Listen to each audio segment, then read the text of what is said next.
क्या आपको याद है जब ज़िंदगी में पहली बार किसी ने आपको रिजेक्ट किया था? वो कोई सरकारी नौकरी का एग्ज़ाम हो सकता है, कोई प्राइवेट जॉब का इंटरव्यू या फिर कोई ऐसा इंसान जिसे आप अपनी ज़िंदगी का हिस्सा बनाना चाहते थे। जब रिजेक्शन आता है, तो वो सिर्फ़ एक ना नहीं होता, वो आपके वजूद पर, आपकी काबिलियत पर एक बहुत बड़ा सवालिया निशान लगा देता है। अचानक ऐसा महसूस होने लगता है कि दुनिया में हमारी कोई वैल्यू नहीं है। हमारा दिमाग इस दर्द को ठीक वैसे ही प्रोसेस करता है जैसे किसी ने हमें शारीरिक चोट पहुंचाई हो। लेकिन क्या आप जानते हैं कि दुनिया के सबसे सफल लोगों के पास एक सीक्रेट मैनुअल होता है, जिसे मैं कहता हूं द रिजेक्शन प्लेबुक।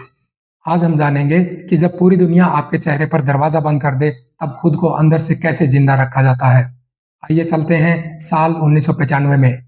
एडिनबर्ग की कड़कड़ाती ठंड में एक सिंगल मदर, जिसके पास अपनी बेटी के लिए दूध खरीदने के पैसे नहीं थे, वो डिप्रेशन से जूझ रही थी।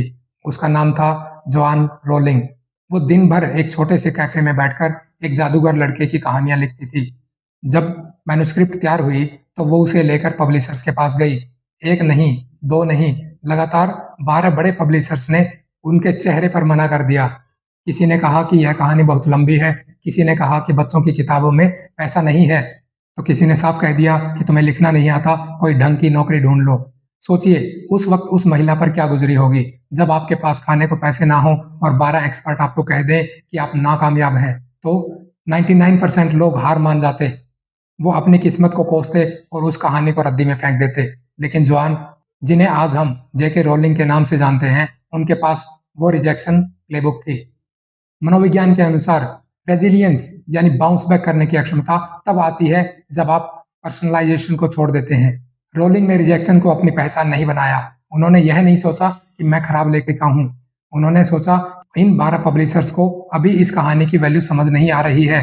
उन्होंने रिजेक्शन को एक अंतिम फैसला नहीं, बल्कि सिर्फ एक ओपिनियन माना। उन्होंने 13वीं बार कोशिश की। ब्लूम्सबरी नाम के एक छोटे पब्लिशर ने उनकी किताब छापने के लिए हाँ कह दिया।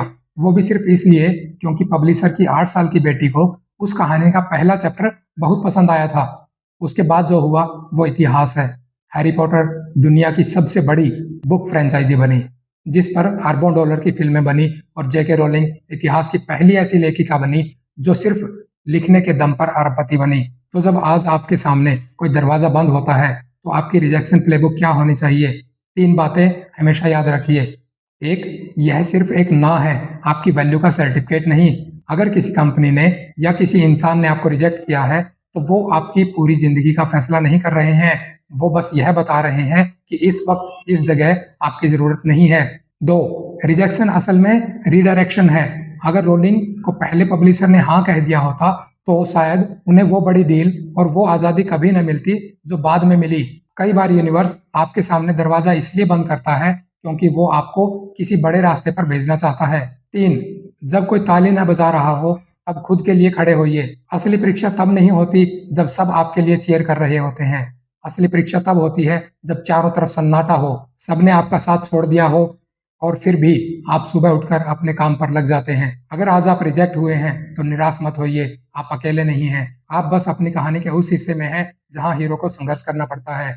उठिए, अपनी स्क्रिप्ट बदलिए और दुनिया को दिखाइए कि आपका अंत इतनी आसानी से होने वाला नहीं है। वीडियो पसंद आया हो तो उस दोस्त के साथ जरूर शेयर कीजिए जो इस वक्त मुश्किल दौर से गुजर रहा है। धन्यवाद।